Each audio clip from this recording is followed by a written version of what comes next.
لە وەزارەتی کارەبای حکوومەتی هەرێمی کوردستانی کامڕۆ ڕووداوێکی نەخوازراوی لێ ڕوودا کە کەسێک دوو فیشێکی لە کەسێکی ترداوە هەردووچیان کارمەندی وەزارەتی کارەبانە یەکێک تەقەکەرەکە کوڕە ئەوەی تریان کچە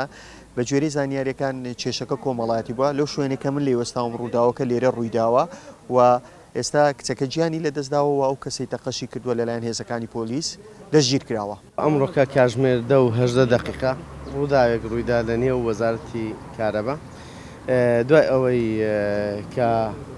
دوو کەس دەبێتە دەمەقاڵەیان کە دەمەقاڵەی پێشتریان هەبوو کێشەکە کۆمەلایەتی بووە ئافرەتێک بە ناوی شادیە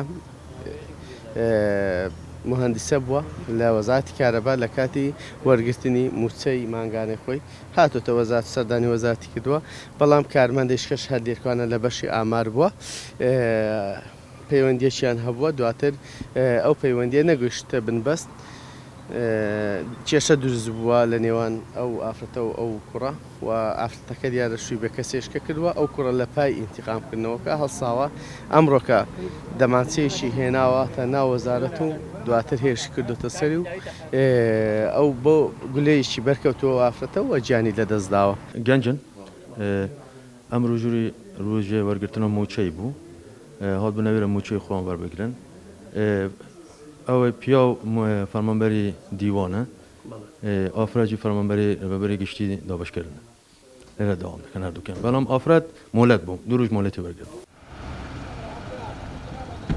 ئێستا ئێمە لە وەزارەتی کارەبای حکوومەتی هەرێمی کوردستان لە شوێنی تەقەکە یعنی زۆرترین گلەی لەسەرەوە دەکرێت چۆن کەسێک توانیوێتی دەمانچە چەک بێنێتە ژوورەوە. ئێمە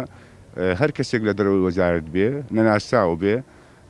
بە پرۆسی پشکنی ناڕوە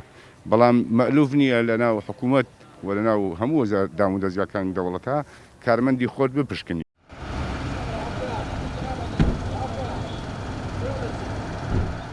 زۆربوونی چەک لە ماڵان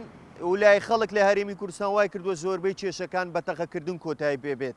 ئەمڕۆ ڕووداوەکەی وەزارەتی کارەباش بە هەمان شێوە بووە بە تەقەکردن کۆتایی پێهات بوو کەسێک گیانی لەدەستدا و کەسێکیش دەستگیر کرا. هاوکار عەبدوڕەحمان کورسات نیوز هەولێر.